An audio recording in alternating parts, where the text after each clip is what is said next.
ਵਾਹਿਗੁਰੂ ਜੀ ਕਾ ਖਾਲਸਾ ਵਾਹਿਗੁਰੂ ਜੀ ਕੀ ਫਤਿਹ। ਦੋ ਚੀਜ਼ਾਂ ਤੇ ਉਥਾਨਕਾ ਸੰਸਕ੍ਰਿਤ ਦਾ ਪਦ ਹੈ। ਉਥਾਨਿਕਾ ਮਤਲਬ ਕਿਸੇ ਵੀ ਪ੍ਰਸੰਗ ਨੂੰ ਉਠਾਉਣ ਤੋਂ ਪਹਿਲਾਂ ਤੇ ਜਿਹੜੀ ਭੂਮਿਕਾ ਬੰਨੀ ਜਾਏ, ਜਿਹੜੀ ਮੁੱਢ ਵਿੱਚ ਵਿਆਖਿਆ ਕੀਤੀ ਜਾਏ, ਤੇ ਉਥਾਨਕਾ ਸ਼ਬਦ ਦੇ ਭਾਵ ਨੂੰ ਪ੍ਰਗਟ ਕਰਨ ਵਾਸਤੇ ਅਰਥਾਂ 'ਚ ਬੜੀ ਸਹਾਇਤਾ ਦਿੰਦੀ ਹੈ। ਤੇ ਇਸੇ ਨੂੰ ਉਥਾਨਕਾ ਨੂੰ ਇਹ ਦੂਜੇ ਸ਼ਬਦਾਂ ਦੇ ਵਿੱਚ ਦੀਵਾਚਾ ਵੀ ਕਹਿ ਦਿੰਦੇ। ਇਹ ਤਾਂ ਬੋਲੀ ਦੇ ਫਰਕ ਹੋਇਆ। ਤਮਹੀਦ ਵੀ ਇਸੇ ਨੂੰ ਕਹਿੰਦੇ, ਉਹ ਤਾਂ ਇੱਕ ਭਾਸ਼ਾ ਦਾ ਫਰਕ ਹੈ। ਤੋ ਇਸ ਕਰਕੇ ਗੁਰੂ ਸਾਹਿਬ ਜੀ ਦੀ ਅੰਮ੍ਰਿਤਮਈ ਬਾਣੀ ਜਪਜੀ ਸਾਹਿਬ ਤੋਂ ਲੈ ਕੇ ਰਾਗਮਾਲਾ ਤੱਕ ਬਹੁਤ ਸਾਰੀਆਂ ਬਾਣੀਆਂ ਦੀਆਂ ਉਥਾਨਕਾ, ਸ਼ਬਦਾਂ ਦੀਆਂ ਉਥਾਨਕਾ ਮਿਲਦੀਆਂ ਨੇ। ਅਤੇ ਸੰਪਰਦਾਵਾਂ ਦੀ ਉਥਾਨਕਾ ਨੂੰ ਅਰਥਾਂ ਦੀ ਸਹਾਇਕ ਮੰਨ ਕੇ ਉਥਾਨਕਾ ਦੇ ਸਹਿਤ ਅਰਥ ਕੀਤੇ ਜਾਂਦੇ। ਤੋ ਇਸ ਕਰਕੇ ਗੁਰੂ ਗੋਬਿੰਦ ਸਿੰਘ ਸਾਹਿਬ ਨੇ ਵੀ ਫਿਰ ਉਥਾਨਕਾ ਜਿਹੜੀ ਸੀ ਜਪਜੀ ਸਾਹਿਬ ਦੀ, ਜੋ ਉੱਥੇ ਸੁਣਾਈ ਉਹ ਪ੍ਰਚਲਿਤ ਹੋਈ। ਅਤੇ ਗੁਰੂ ਗ੍ਰੰਥ ਸਾਹਿਬ ਦੇ ਅੰਦਰ ਜਿਹੜਾ ਜਪਜੀ ਸਾਹਿਬ ਹੈ ਅਤੇ ਜਪਜੀ ਸਾਹਿਬ ਦੇ ਜਿਵੇਂ ਗੁਰੂ ਗ੍ਰੰਥ ਸਾਹਿਬ ਦਾ ਮੁੱਢ ਜਪਜੀ ਸਾਹਿਬ, ਜਪਜੀ ਸਾਹਿਬ ਦਾ ਮੁੱਢ ਮੂਲ ਮੰਤਰ। ਇਸ ਕਰਕੇ ਮੂਲ ਮੰਤਰ ਅਤੇ ਜਪਜੀ ਸਾਹਿਬ ਦੀ ਵਿਆਖਿਆ ਜਿਹੜੀ ਹੈ ਲਗਭਗ ਸਾਂਝੀ ਜਿਹੀ ਹੋ ਜਾਂਦੀ ਹੈ। ਪਰ ਫਿਰ ਵੀ ਮੂਲ ਮੰਤਰ ਦੀ ਵਿਆਖਿਆ ਇੱਕ ਆਪਣਾ ਵੱਖਰਾ ਨਿਵੇਕਲਾ ਥਾਂ ਰੱਖਦੀ ਹੈ। ਜਪਜੀ ਸਾਹਿਬ ਦੀ ਉਥਾਨਕਾ ਥੋੜ੍ਹਾ ਜਿਹਾ ਫੇਰ ਨਿਵੇਕਲਾ ਥਾਂ ਹੋ ਜਾਂਦਾ, ਪਰ ਉਹ ਇਕੱਠੀਆਂ ਸਮਝਣਾ, ਕਿਉਂਕਿ ਜਪਜੀ ਸਾਹਿਬ ਬਾਣੀ ਇੱਕ ਹੈ। ਅਤੇ ਮਹਾਰਾਜ ਸਾਹਿਬ ਸੱਚੇ ਪਾਤਸ਼ਾਹ ਸ੍ਰੀ ਗੁਰੂ ਨਾਨਕ ਦੇਵ ਜੀ ਮਹਾਰਾਜ, ਕਿਉਂਕਿ ਇਹ ਉਥਾਨਕਾ ਗੁਰੂ ਗੋਬਿੰਦ ਸਿੰਘ ਸਾਹਿਬ ਨੇ ਦਮਦਮਾ ਸਾਹਿਬ ਸੁਣਾਈ, ਅਤੇ ਇਸ ਕਰਕੇ ਪੰਥ ਖਾਲਸੇ ਦੇ 'ਚ ਇਹ ਪ੍ਰਚਲਿਤ ਹੋਈ। ਅਤੇ ਨਾਲ ਇਤਿਹਾਸਕ ਹਵਾਲੇ ਨੇ ਕਿ ਜਦੋਂ ਗੁਰੂ ਨਾਨਕ ਸਾਹਿਬ ਮਹਾਰਾਜ ਜੀ ਇਹਦੀ ਉਥਾਨਕਾ ਜਿਹੜੀ ਮੂਲ ਮੰਤਰ ਅਤੇ ਜਪਜੀ ਸਾਹਿਬ ਦੀ, ਅਤੇ ਉਹ ਅੱਗੇ ਚੱਲ ਕੇ ਨਿਖਰ ਜਾਏਗੀ ਵੀ ਆਹ ਮੂਲ ਮੰਤਰ ਦੀ ਇਹ ਸਮੁੱਚੇ ਨੂੰ। ਜਦੋਂ ਗੁਰੂ ਨਾਨਕ ਸਾਹਿਬ ਜੀ ਕਰਤਾਰਪੁਰ ਸਾਹਿਬ ਬਿਰਾਜਮਾਨ ਸਨ, ਅਤੇ ਕਰਤਾਰਪੁਰ ਕਰਤਾ ਵਸੈ ਸੰਤਨ ਕੈ ਪਾਸ, ਬਾਬਾ ਬੁੱਢਾ ਸਾਹਿਬ ਵਰਗੇ ਸੰਤ ਉਹਨਾਂ ਦੇ ਕੋਲ ਕਰਤਾਰਪੁਰ ਦੇ ਵਿੱਚ ਨਿਵਾਸ ਗੁਰੂ ਸਾਹਿਬ ਨੇ ਰੱਖਿਆ। ਅਤੇ ਉਸ ਵੇਲੇ ਇੱਕ ਜਮਾਤ ਆਈ ਸੰਤਾਂ ਦੀ, ਬੈਰਾਗੀਆਂ ਦੀ ਜਮਾਤ। ਗੁਰੂ ਸਾਹਿਬ ਦੇ ਕੋਲ ਜਮਾਤਾਂ ਆਉਂਦੀਆਂ ਰਹਿੰਦੀਆਂ ਸੀ।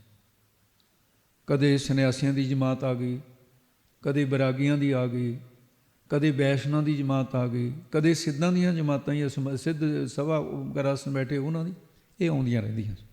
ਪਰ ਸਿੱਧ ਤਾਂ ਹਟ ਗਏ ਸੀ, ਕਿਉਂਕਿ ਮਹਾਰਾਜ ਨੇ ਸਮੇਰ ਪਰਬਤ ਜਾਂ ਹੋਰ ਸਾਰੀਆਂ ਇਹ ਜਾਣੇ, ਤਾਂ ਮਹਾਰਾਜ ਕੋਈ ਬੈਰਾਗੀਆਂ ਦੀ ਜਮਾਤ। ਗੁਰੂ ਨਾਨਕ ਸਾਹਿਬ ਜੀ ਬਹੁਤ ਆਪਣੇ ਆਨੰਦ ਵਿੱਚ ਰਹਿੰਦੇ ਸੀ। ਪਿਛਲੀ ਉਮਰ ਦੇ ਵਿੱਚ ਸੰਗਤ ਰੂਪ 'ਚ ਮਿਲਣਾ ਅਤੇ ਆਪ ਇਕਾਂਤ 'ਚ ਬਹੁਤ ਰਹਿੰਦੇ ਸੀ। ਉਹ ਬੈਰਾਗੀਆਂ ਦਾ ਜਿਹੜਾ ਮਹੰਤ ਸੀ, ਗੁਰੂ ਅੰਗਦ ਦੇਵ ਜੀ ਨੂੰ ਕਹਿਣ ਲੱਗਿਆ, ਕਹਿੰਦੇ ਗੁਰੂ ਕੇ ਸਿੱਖਾ। ਉਸ ਵੇਲੇ ਗੁਰੂ ਅੰਗਦ ਦੇਵ ਜੀ ਸੇਵਾ 'ਚ ਹਾਜ਼ਰ ਸੀ। ਭਾਈ ਬਾਲਾ ਆਪਣੇ ਘਰ ਚਲਿਆ ਗਿਆ, ਰਾਏ ਪੁੰਜ ਦੀ ਤਲਵੰਡੀ, ਮਰਦਾਨਾ ਸੰਸਾਰ ਤੋਂ ਵਿਦਾ ਹੋ ਗਿਆ। ਭਾਈ ਸਧਾਰਨ ਜੀ ਇਹ ਵੀ ਸੇਵਾ ਦੇ ਵਿੱਚ ਹਾਜ਼ਰ ਸੀ। ਪਰ ਭਾਈ ਲਹਿਣਾ ਜੀ, ਜਿਨ੍ਹਾਂ ਨੇ ਸੇਵਾ ਕਰਕੇ ਗੁਰਤਾ ਗੱਦੀ ਹਾਸਲ ਕੀਤੀ ਹੈ, ਅਤੇ ਉਹ ਬੈਰਾਗੀ ਜਮਾਤ ਦਾ ਮਹੰਤ ਕਹਿੰਦਾ, ਸਿੱਖਾ ਵੀ ਜਿਹੜਾ ਤੁਹਾਡਾ ਨਵੀਨ ਪੰਥ ਹੈ, ਨਿਰਮਲ ਪੰਥ ਜਿਹਨੂੰ ਤੁਸੀਂ ਗੁਰੂ ਨਾਨਕ ਨੇ ਨਾਂ ਰੱਖਿਆ, ਵੀ ਸਾਰਿਆਂ ਪੰਥਾਂ ਦੇ ਵਿੱਚ ਆਪਣੇ ਆਪਣੇ ਮੂਲ ਮੰਤਰ, ਆਪਣੇ ਆਪਣੇ ਗੁਰਮੰਤਰ, ਵੀ ਆਪਣੇ ਆਪਣੇ ਮਾਲਾ ਮੰਤਰ। ਵੀ ਮੈਂ ਤੁਹਾਨੂੰ ਪੁੱਛਦਾ ਵੀ ਤੁਹਾਡਾ ਸਿੱਖਾਂ ਦਾ ਮੂਲ ਮੰਤਰ ਕਿਹੜਾ ਹੈ, ਅਤੇ ਤੁਹਾਡਾ ਸਿੱਖਾਂ ਦਾ ਗੁਰਮੰਤਰ ਕਿਹੜਾ ਹੈ, ਅਤੇ ਤੁਹਾਡਾ ਸਿੱਖਾਂ ਦਾ ਮਾਲਾ ਮੰਤਰ ਕਿਹੜਾ ਹੈ? ਅਤੇ ਉਸ ਵੇਲੇ ਭਾਈ ਲਹਿਣਾ ਜੀ, ਕਿਉਂਕਿ ਗੁਰੂ ਤਾਂ ਬਾਅਦ 'ਚ ਬਣੇ, ਕਹਿੰਦੇ ਵੀ ਮੂਲ ਮੰਤਰ ਤਾਂ ਉਹਨਾਂ ਨੇ ਉਚਾਰਨ ਕਰਕੇ ਸੁਣਾ ਦਿੱਤਾ। ਕਹਿੰਦੇ ਆਹ ਹੈ ਸਾਡਾ ਇੱਕ ਓਅੰਕਾਰ ਸਤਨਾਮ ਕਰਤਾ ਪੁਰਖ ਨਿਰਭਉ ਨਿਰਵੈਰ ਅਕਾਲ ਮੂਰਤ ਅਜੂਨੀ ਸੈਭੰ ਗੁਰ ਪ੍ਰਸਾਦ ਜਪ ਆਦਿ ਸਚ ਜੁਗਾਦ ਸਚ ਹੈ ਪੀ ਸਚ ਨਾਨਕ ਹੋਸੀ ਪੀ ਸਚ, ਇਹ ਸੁਣਾ ਦਿੱਤਾ। ਕਹਿੰਦੇ ਵਾਹਿਗੁਰੂ ਇਹ ਸਾਡਾ ਗੁਰਮੰਤਰ ਹੈ। ਕਹਿੰਦੇ ਮਾਲਾ ਮੰਤਰ, ਕਹਿੰਦੇ ਜੀ ਇਹ ਨਾ ਸਾਨੂੰ ਅੱਜ ਤੱਕ ਕਿਸੇ ਸਿੱਖ ਨੇ ਗੁਰੂ ਸਾਹਿਬ ਨੂੰ ਪੁੱਛਿਆ, ਅਤੇ ਨਾ ਕਦੀ ਮੈਂ ਪੁੱਛਿਆ, ਵੀ ਇਹਦੇ ਬਾਰੇ ਮੈਨੂੰ ਪਤਾ ਨਹੀਂ ਹੈ, ਇਹ ਮੈਂ ਗੁਰੂ ਸਾਹਿਬ ਤੋਂ ਪੁੱਛ ਕੇ ਤੁਹਾਨੂੰ ਦੱਸ ਦਿਓ। ਅਤੇ ਫਿਰ ਭਾਈ ਲਹਿਣਾ ਜੀ ਨੇ ਗੁਰੂ ਸਾਹਿਬ ਨੂੰ ਬੇਨਤੀ ਕੀਤੀ। ਮਹਾਰਾਜ ਬੈਰਾਗੀਆਂ ਦਾ ਮਹੰਤ ਕਹਿੰਦਾ ਸੀ, ਮੂਲ ਮੰਤਰ ਗੁਰਮੰਤਰ ਤਾਂ ਮੈਂ ਦੱਸ ਦਿੱਤਾ, ਪਰ ਮੈਨੂੰ ਮਾਲਾ ਮੰਤਰ ਬਾਰੇ ਨਹੀਂ ਪਤਾ। ਅਤੇ ਮਹਾਰਾਜ ਸਾਹਿਬ ਜੀ ਕਹਿਣ ਲੱਗੇ, ਕਹਿੰਦੇ ਭਾਈ ਲਹਿਣਾ ਵੀ ਮਾਲਾ ਮੰਤਰ ਵੀ ਅਸਾਂ ਉਚਾਰਨ ਕੀਤਾ ਹੈ ਵੀ ਜਦੋਂ ਸਮੇਰ ਪਰਬਤ ਦੇ ਸਿੱਧਾਂ ਦੇ ਨਾਲ ਗੋਸ਼ਟ ਹੋਈ ਸੀ, ਕਹਿੰਦੇ ਉਸ ਵੇਲੇ ਅਸੀਂ ਜਪਜੀ ਸਾਹਿਬ, ਇਹ ਸੱਚਖੰਡ 'ਚ ਵੀ ਕਈ ਮੰਨਦੇ ਹੈ, ਕੁਛ ਲੇਖ ਕਹਿੰਦਾ ਆਸ ਵਿੱਚ ਹੀ ਵਿਦਵਾਨਾਂ ਦਾ ਇਹਦੇ 'ਚ ਮਤਭੇਦ ਹੈ, ਕਹਿੰਦੇ ਵੀ ਉਸ ਵੇਲੇ ਉਚਾਰਨ ਕੀਤਾ ਉੱਥੇ ਸਮੇਰ ਪਰਬਤ ਦੇ ਉੱਤੇ। ਜਪਜੀ ਸਾਹਿਬ ਸਾਰਾ ਹੀ ਮਾਲਾ ਮੰਤਰ ਹੈ ਇਹ, ਤੋ ਇਸ ਕਰਕੇ ਵੀ ਜਪਜੀ ਸਾਹਿਬ ਦੱਸ ਉਹਨਾਂ ਨੂੰ ਵੀ ਮਾਲਾ ਮੰਤਰ ਹੈ। ਇਹਦਾ ਫਿਰ ਗੁਰਮੁਖ ਪ੍ਰਕਾਸ਼ ਜੋ ਮਹਾਂਪੁਰਖਾਂ ਨੇ ਆਪਣੀ ਕਲਮ ਦੇ ਨਾਲ ਲਿਖਿਆ, ਆਪਣੀ ਰਸਨਾ ਤੋਂ ਉਚਾਰਨ ਕੀਤਾ, ਕਹਿੰਦੇ ਜਪਜੀ ਸਾਹਿਬ ਪੂਰੀ ਕਰਤਾਰਾ, ਗੁਰ ਅੰਗਦ ਪ੍ਰਤ ਪ੍ਰਭੂ ਉਚਾਰਾ, ਨੰਬਰਵਾਰ ਪੌੜੀ ਬਣਵਾਈ, ਪੂਰੇ ਕਿਆ ਕੀਆ ਸਭ ਪੂਰਾ ਹੀ, ਗੁਰ ਅੰਗਦ ਜੀ ਸੇਵਾ ਕਰਹੀ, ਗੁਰੂ ਨਾਨਕ ਆਗਿਆ ਮਨ ਸਿਰਹੀ, ਬੈਰਾਗੀ ਜਮਾਤ ਆਈ ਇੱਕ ਵਾਰੀ, ਮਾਲਾ ਮੰਤਰ ਬੂਝਿਓ ਤਿਨ ਭਾਰੀ। ਇਹ ਜਿਹੜੀ ਗੱਲ ਪਿੱਛੇ ਸੁਣ ਕੇ ਹਟਿਓ, ਸ੍ਰੀ ਅੰਗਦ ਗੁਰੂ ਨਾਨਕ ਪੁਛਾਏ। ਗੁਰੂ ਅੰਗਦ ਦੇਵ ਜੀ ਮਹਾਰਾਜ ਨੇ ਗੁਰੂ ਨਾਨਕ ਸਾਹਿਬ ਨੂੰ ਪੁੱਛਿਆ, ਸਤਿਗੁਰ ਜਪ ਸਾਹਿਬ ਮੁਖ ਗਾਏ, ਸਿੱਧਨ ਸੰਗ ਚਰਚਾ ਹਮ ਕੀਨੀ, ਤਿਵੇਂ ਉਚਾਰਾ ਜਪ ਪ੍ਰਵੀਨੀ। ਉਸ ਵੇਲੇ ਅਸੀਂ ਜਪਜੀ ਸਾਹਿਬ ਉਚਾਰਨ ਕੀਤਾ। ਅਤੇ ਇਹ ਬਾਣੀ ਜਿਹੜੀ ਹੈ ਮੂਲ ਰੂਪ ਦੇ ਗੁਰੂ ਨਾਨਕ ਸਾਹਿਬ ਨੇ ਸਮੇਰ ਪਰਬਤ ਦੇ ਉੱਤੇ ਸਿੱਧਾਂ ਨਾਲ ਚਰਚਾ ਕਰਦਿਆਂ ਜਿਹੜੀ ਉਚਾਰਨ ਕੀਤੀ, ਇਹਦੀ ਤਰਤੀਬ ਪੌੜੀਆਂ ਨੰਬਰਵਾਰ ਗੁਰੂ ਅੰਗਦ ਦੇਵ ਜੀ ਨੇ ਬਣਾਈਆਂ, ਅਤੇ ਨੰਬਰ ਜਿਹੜਾ ਪੌੜੀਆਂ ਦਾ 38 ਨੰਬਰ ਚੱਲੂਗਾ, ਜਾਣੀ 38 ਪੌੜੀਆਂ ਮਿਲਣਗੀਆਂ, ਸ਼ਬਦ 40 ਮਿਲਣਗੇ ਅਤੇ ਨੰਬਰਵਾਰ ਪੌੜੀਆਂ 38 ਮਿਲਣਗੀਆਂ। ਸੋਚੈ ਸੋਚ ਨਾ ਹੋਵੇ, ਇਹਦੇ ਅਖੀਰ ਵਿੱਚ ਏਕਾ ਲੱਗਿਆ ਵਾ ਮਿਲੂਗਾ, ਜਿਹੜਾ ਗਣਤ ਵਿਦਿਆ ਦਾ ਏਕ ਹੈ। ਇਦੋਂ ਬਾਅਦ ਨੰਬਰਵਾਰ ਪੌੜੀਆਂ ਜਤ ਭਾਰਾ ਧੀ ਸੁਨਿਆਰ ਦੇ ਅਖੀਰ ਵੀ ਜਾਓਗੇ ਤਾਂ ਉੱਤੇ 38 ਜੋੜ ਆ ਜਾਊਗਾ। ਅਤੇ ਇਸ ਕਰਕੇ 38 ਪੌੜੀਆਂ ਅਤੇ ਸ਼ਲੋਕ ਹੈ ਜਿਹੜਾ ਉਹ ਇਸ ਗਿਣਤੀ ਤੋਂ ਗੁਰੂ ਸਾਹਿਬ ਨੇ ਬਾਹਰ ਰੱਖਿਆ। ਜਪਜੀ ਸਾਹਿਬ ਦਾ ਹਿੱਸਾ, ਇਹਦਾ ਮਤਲਬ ਇਹ ਨਹੀਂ ਜਪਜੀ ਸਾਹਿਬ ਦੇ ਸੰਪੂਰਨ 40 ਸ਼ਬਦ ਤਾਂ ਹੀ ਬਣਨਗੇ, ਜਿਵੇਂ 40 ਸ਼ੇਰ ਦਾ ਮਨ ਪੂਰਾ ਹੋ ਜਾਂਦਾ ਸੀ, ਅਤੇ 40 ਪੌੜੀਆਂ ਆਨੰਦ ਸਾਹਿਬ ਦੀਆਂ ਮਿਲਣਗੀਆਂ। ਮਹਾਰਾਜ ਨੇ ਇਹ ਪੂਰੇ ਦੀ ਗੱਲ ਪੂਰੇ 40 ਸ਼ਬਦਾਂ ਦੇ ਵਿੱਚ ਕੀਤੀ ਹੈ। ਮੂਰੇ ਮੂਲ ਮੰਤਰ ਸ਼ੁਰੂ ਦੇ ਵਿੱਚ, ਅਤੇ ਉਹ ਵੀ ਗਿਣਤੀ ਤੋਂ ਬਾਹਰ ਰੱਖਿਆ। 38 ਜਿਹੜੀ ਅੰਕ ਨੇ ਉਹਨਾਂ ਦੀ ਗਿਣਤੀ ਤੋਂ ਬਾਹਰ, ਨਾਨਕ ਹੋਸੀ ਵੀ ਸੱਚ ਤੱਕ। ਅਤੇ ਪਿਛਲਾ ਜਿਹੜਾ ਸ਼ਬਦ ਹੈ ਪਵਨ ਗੁਰੂ ਪਾਣੀ ਪੀਤਾ, ਇਹ ਵੀ ਗਿਣਤੀ ਤੋਂ ਬਾਹਰ। ਇਹ 40 ਪੌੜੀਆਂ ਦਾ ਸੰਪੂਰਨ ਜਪਜੀ ਸਾਹਿਬ ਜਿਹੜਾ ਹੈ ਨਾ, ਅਤੇ ਉਹ ਫਿਰ ਵਿਦਵਾਨਾਂ ਨੇ ਇਹਦੇ ਬਾਰੇ ਬਹੁਤ ਸਾਰੀਆਂ ਜਿਹੜੀਆਂ ਵਿਚਾਰਾਂ ਵੀ ਦਿੱਤੀਆਂ ਨੇ, ਅਤੇ ਉਹ ਡਾਕਟਰ ਮੋਹਨ ਸਿੰਘ ਹੈ, ਉਹਦੀ ਕੋਈ ਲਿਖੀ ਹੋਈ ਪੁਸਤਕ ਹੈ, ਅਤੇ ਉਹਦੇ ਵਿੱਚ ਵੀ ਇਹ ਹਵਾਲਾ ਦਿੱਤਾ ਗਿਆ ਹੈ। ਅਤੇ ਇਹ ਹੱਥ ਲਿਖਤ ਖਰੜਾ ਕਿ ਸੰਤ ਬਾਬਾ ਕਰਤਾਰ ਸਿੰਘ ਜੀ ਹੋਰਾਂ ਨੇ ਹਵਾਲਾ ਦਿੱਤਾ ਇਸ ਦਾ, ਅਤੇ ਉਹਦੇ 'ਚ ਲਿਖਿਆ ਵੀ ਉਹ ਪੱਛਮੀ ਪੰਜਾਬ ਯੂਨੀਵਰਸਿਟੀ ਦੀ ਲਾਇਬ੍ਰੇਰੀ 'ਚ ਪਿਆ ਇਹ, ਉਹਦੇ 'ਚ ਬੋਲ ਲਿਖੇ ਹੋਏ ਨੇ। ਕੀ ਲਿਖਿਆ? ਪਾਰ ਬ੍ਰਹਮ ਕਾ ਹੁਕਮ ਹੈ ਕਿ ਸਿਫਤ ਮੇਰੀ ਕਰਨੀ, ਗੁਰੂ ਨਾਨਕ ਦੇਵ ਜੀ ਨੇ ਆਪਣਾ ਖਜ਼ਾਨਾ ਅੰਗਦ ਸਿੱਖ ਕੇ ਹਵਾਲੇ ਕੀਤਾ। ਤੋ ਇਸ ਕਰਕੇ ਫਿਰ ਕਹਿਓਸ ਪੁਰਖਾ ਹੁਣ ਤੂੰ ਜਪ ਰਚ, ਮਤਲਬ ਕੀ ਹੈ ਵੀ ਇਹ ਲਿਖਤ ਦੇ ਵਿੱਚ ਲੈ ਜਿਹੜਾ ਅਸਾਂ ਉਚਾਰਨ ਕੀਤਾ, ਤਬ ਗੁਰੂ ਬਾਬੇ ਕੇ ਹਜ਼ੂਰ, ਗੁਰੂ ਅੰਗਦ ਬਾਬੇ ਦੀ ਬਾਣੀ ਦਾ ਜੋੜ ਬੰਧਿਆ ਜਪ ਕਾ 38 ਪੌੜੀਆਂ, ਇਹਦਾ ਹਵਾਲਾ ਮਿਲੇ। ਸੋ ਇਉਂ ਜਪਜੀ ਸਾਹਿਬ ਜਿਹੜਾ ਨਾ, ਅਤੇ ਉਹ ਸਤਿਗੁਰੂ ਮਹਾਰਾਜ ਸਾਹਿਬ ਨੇ ਸਮੇਰ ਪਰਬਤ ਦੇ ਉੱਤੇ ਇਹ ਜਪਜੀ ਸਾਹਿਬ ਦੀ ਉਥਾਨਕਾ, ਇਹਦੇ ਨਾਲ ਹੀ ਮੂਲ ਮੰਤਰ ਦੀ ਉਥਾਨਕਾ ਇਹਦੇ ਵਿੱਚ ਹੀ ਸਮਝਣੀ, ਇਹਦੇ ਅੰਤਰਭੂਤ ਹੈ।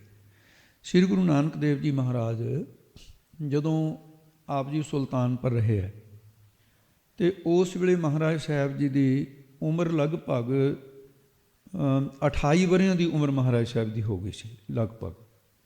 ਅਤੇ ਉੱਥੇ ਮਹਾਰਾਜ ਸਾਹਿਬ ਦੀ 14 ਸਾਲ 9 ਮਹੀਨੇ 13 ਦਿਨ ਲਗਾਤਾਰ ਇੰਨਾ ਲੰਮਾ ਸਮਾਂ ਮਹਾਰਾਜ ਸਾਹਿਬ ਸੁਲਤਾਨਪੁਰ ਰਹੇ।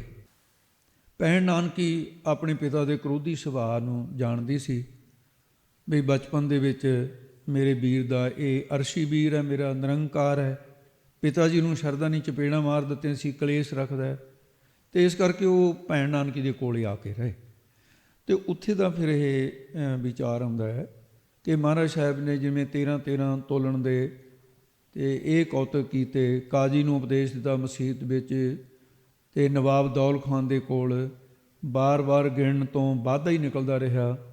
760 ਰੁਪਏ ਦੀ ਗੱਲ 2-3 ਵਾਰੀ ਇਹ ਗਿਣਤੀਆਂ ਮਿਣਤੀਆਂ ਹੋਈਆਂ, ਇਤਿਹਾਸ ਹੈ ਸਾਰਾ।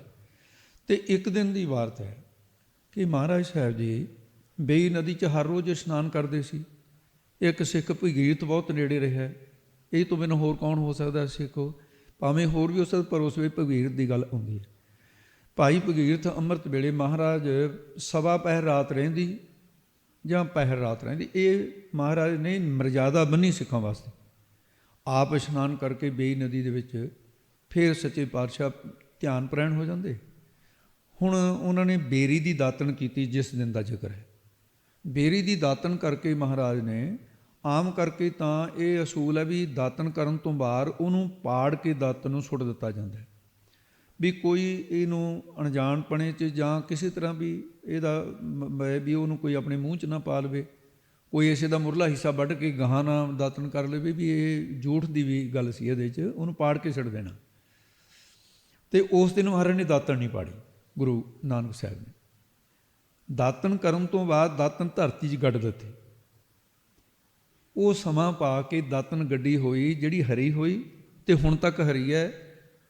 ਅਤੇ ਉਹਦੇ ਨਾਂ 'ਤੇ ਗੁਰਦੁਆਰਾ ਬੇਰ ਸਾਹਿਬ ਹੈ ਸੁਲਤਾਨਪੁਰ ਦੇ ਵਿੱਚ। ਅਤੇ ਮਹਾਰਾਜ ਸਾਹਿਬ ਜੀ ਬੇਈ ਨਦੀ 'ਚ ਇਸ਼ਨਾਨ ਕੀਤਾ। ਉੱਥੇ ਦੀ ਫਿਰ ਅਗੰਮੀ ਸਾਖੀ ਇੱਕ ਹੈ, ਉਹ ਸਾਡੀ ਜਾਣਕਾਰੀ ਵਾਸਤੇ ਜੋ ਗੁਰੂ ਸਾਹਿਬ ਨੇ ਅੱਗੇ ਆਪਣੀ ਰਸਨਾ ਤੋਂ ਵੀ ਕਿਵੇਂ ਕਿਵੇਂ ਹੋਈ, ਇਤਿਹਾਸ ਦਾ ਪੱਖ ਬਣਿਆ। ਕਹਿੰਦੇ ਉੱਥੇ ਵਰਨ ਦੇਵਤਾ ਗੁਰੂ ਦੇ ਚਰਨੀ ਲੱਗਾ। ਹੁਣ ਵਰਨ ਦੇਵਤਾ ਕੋਈ ਇਹ ਨਹੀਂ ਵੀ ਪਾਣੀ ਜਿਹੜਾ ਹੈ ਨਾ, ਇਹ ਠੀਕ ਹੈ ਵੀ ਪਾਣੀ ਦੇ ਉੱਤੇ ਜਿਹੜਾ ਜਿਉਂਦਾ ਜਾਗਦਾ ਦੇਵਤਾ, ਧਰਤੀ ਦੇ ਉੱਤੇ, ਅੰਨ ਦੇ ਉੱਤੇ, ਅੱਗ ਦੇ ਉੱਤੇ, ਇਹ ਤਾਂ ਦੇਵਤੇ ਮੰਨੇ ਨੇ। ਅੰਨ ਦੇਵਤਾ, ਪਾਣੀ ਦੇਵਤਾ, ਬਸੰਤਰ ਦੇਵਤਾ ਲੂਣ, ਫਿਰ ਤਰਕਸ਼ੀਲ ਕਿਉਂ ਇਸ ਤਰ੍ਹਾਂ ਦੀ? ਇਹ ਕਿਸੇ ਦੀ ਗੱਲ ਮੰਨਣ ਯੋਗ ਨਹੀਂ। ਵਰਨ ਦੇਵਤਾ ਜਿਹਦੀ ਸਾਰੀ ਪਾਣੀ ਦੇ ਉੱਤੇ ਜ਼ਿੰਮੇਵਾਰੀ ਨਿਰੰਕਾਰ ਨੇ ਲਾਈ, ਉਹ ਚਰਨੀ ਲੱਗਾ, ਕਹਿਣ ਲੱਗਾ ਕਿ ਗਰੀਬ ਨਵਾਜ਼, ਮੇਰੀ ਬੇਨਤੀ ਹੈ ਵੀ ਮੈਨੂੰ ਅਕਾਲ ਪੁਰਖ ਦਾ ਹੁਕਮ ਹੋਇਆ ਵੀ ਤੂੰ ਉੱਥੇ ਨੇੜੇ ਰਹਿ ਰਿਹਾ, ਵੀ ਮੇਰਾ ਸੁਨੇਹਾ ਦਿਓ ਵੀ ਮੇਰੇ ਕੋਲ ਆਉਣ। ਸਿੱਧਾ ਸੁਨੇਹਾ ਆਕਾਸ਼ਬਾਣੀ ਗੁਰੂ ਨਾਨਕ ਸਾਹਿਬ ਨੂੰ ਵੀ ਹੋ ਸਕਦੀ ਸੀ। ਗੁਰੂ ਨਾਨਕ ਸਾਹਿਬ ਖੁਦ ਪਰਮੇਸ਼ਰ ਦਾ ਰੂਪ, ਆਪ ਵੀ ਸਿੱਧੇ ਜਾ ਸਕਦੇ। ਇਹ ਸਾਡੇ ਲਈ ਸਾਖੀ ਬਣਾਈ ਮਹਾਰਾਜ ਨੇ ਵੀ ਕਿਵੇਂ ਕਿਵੇਂ ਵਾਰਤਾ ਹੋਈ, ਜਿਵੇਂ ਬੱਚਿਆਂ ਨੂੰ ਬਾਤਾਂ ਪਾਈ ਦੀਆਂ। ਅਤੇ ਉੱਥੇ ਫਿਰ ਮਹਾਰਾਜ ਸਾਹਿਬ ਜੀ ਕਹਿਣ ਲੱਗੇ ਕੋਈ ਨਹੀਂ, ਤੇਰਾ ਸੁਨੇਹਾ ਮਨਜ਼ੂਰ ਹੈ। ਮਹਾਰਾਜ ਸਾਹਿਬ ਜੀ ਬੇਈ ਨਦੀ 'ਚੋਂ ਗੋਤਾ ਮਾਰ ਕੇ ਫਿਰ ਉਹ ਵਰਨ ਦੇਵਤੇ ਬੇਨਤੀ ਮੰਨ ਕੇ ਸਰੀਰੇ ਲੋਪ ਕਰ ਦਿੱਤਾ ਮਹਾਰਾਜ ਨੇ। ਅਤੇ ਸਰੀਰ ਲੋਪ ਕਰਕੇ ਮਹਾਰਾਜ ਸਾਹਿਬ ਜੀ ਸੱਚਖੰਡ ਪਹੁੰਚੇ, ਜਿਹੜਾ ਅਗੰਮੀ ਦੇਸ਼ ਹੈ। ਸੱਚਖੰਡ ਬਸਿਆ ਨਿਰੰਕਾਰ, ਅਤੇ ਉੱਥੇ ਬੈਠ ਕੇ ਕਰ ਕਰ ਵੇਖੇ ਨਜ਼ਰ ਨਿਹਾਲ। ਮਹਾਰਾਜ ਸਾਹਿਬ ਉੱਤੇ ਹਾਜ਼ਰ ਹੋਏ ਅਤੇ ਗਰੀਬ ਨਵਾਜ਼ ਸਤਿਗੁਰੂ ਨੇ ਨਮਸਕਾਰ ਕੀਤੀ। ਹੁਣ ਇੱਥੇ ਇੱਕ ਗੱਲ ਸਮਝਣ ਦੀ ਲੋੜ ਹੈ, ਆਪੇ ਹਰ ਇੱਕ ਰੰਗ ਹੈ, ਆਪੇ ਬਹੁ ਰੰਗੀ। ਨਿਰੰਕਾਰ ਵੀ ਆਪੇ, ਗੁਰੂ ਨਾਨਕ ਵੀ ਆਪ ਹੀ ਹੈ। ਹੁਣ ਆਪ ਹੀ ਸਵਾਲ ਕਰਦਾ, ਆਪ ਹੀ ਉੱਤਰ ਦਿੰਦਾ। ਅਤੇ ਇਹ ਪਰਮੇਸ਼ਰ ਦੀ ਅਗੰਮੀ ਖੇਡ ਹੈ। ਅਨਕਰੂਪ ਖਿਨ ਮੈਂ ਕੁਦਰਤ ਧਾਰਦਾ।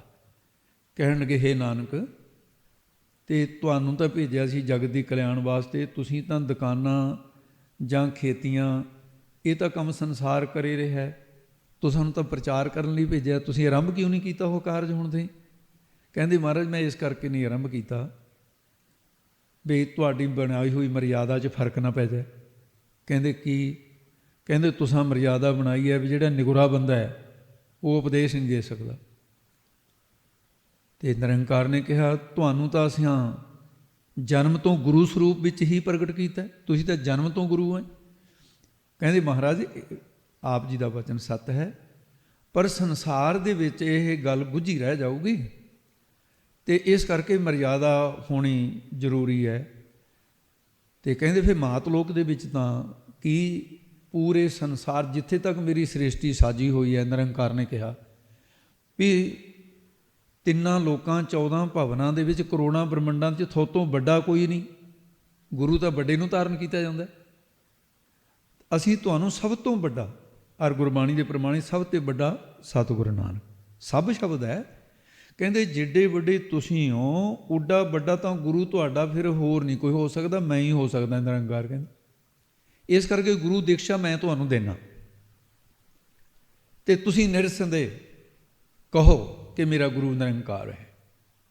ਮਹਾਰਾਜ ਸਾਹਿਬ ਸੱਚੇ ਪਾਤਸ਼ਾਹ ਨੇ ਫਿਰ ਨਿਰੰਕਾਰ ਨੇ ਧੁਨ ਉਚਾਰ ਕੀਤੀ, ਜਿਹੜਾ ਨਿਰਾਕਾਰ ਹੈ। ਕਹਿਣ ਲੱਗੇ ਹੇ ਨਾਨਕ, ਲੈ ਮੈਂ ਤੈਨੂੰ ਹੁਣ ਦੀਕਸ਼ਾ ਦੇਣਾ, ਤੇ ਇਹ ਸੁਣ ਸਾਂਝ। ਉਸ ਵੇਲੇ ਨਿਰੰਕਾਰ ਨੇ ਬੋਲਿਆ ਤੇ ਇੱਕ ਓੰਕਾਰ ਸਤਨਾਮ, ਜਿਹੜਾ ਹੁਣੇ ਪਾਠ ਸੁਣ ਕੇ ਹਟੇ ਤੁਸੀਂ, ਕਰਤਾ ਪੁਰਖ ਨਿਰਭਉ ਨਿਰਵੈਰ ਅਕਾਲ ਮੂਰਤ ਅਜੂਨੀ ਸਹਿ ਭੰਗ ਗੁਰ ਪ੍ਰਸਾਦ। ਨਾਲ ਇਹ ਕਹਿ ਕੇ ਵੀ ਜਾ ਤੈਨੂੰ ਗੁਰੂ ਦੀ ਪ੍ਰਸਾਦ ਕਿਰਪਾ ਵੀ ਦਿੱਤੀ ਨਾਲ, ਗੁਰੂ ਨਾਨਕ ਸਾਹਿਬ ਨੂੰ ਕਹਿ ਦਿੱਤਾ ਹੈ, ਇਹ ਤੇਰੇ ਤੇ ਕਿਰਪਾ ਵੀ ਦਿੱਤੀ ਨਾਲ। ਹੁਣ ਇੱਥੇ ਤੱਕ ਮੂਲ ਮੰਤਰ ਦਾ ਜਿਹੜਾ ਇਹ ਸ਼ਬਦ ਹੈ, ਇੱਥੇ ਤੱਕ ਇਹ ਗੁਰੂ ਨਾਨਕ ਸਾਹਿਬ ਮਹਾਰਾਜ ਨੂੰ ਨਿਰੰਕਾਰ ਤੋਂ ਮਿਲਿਆ।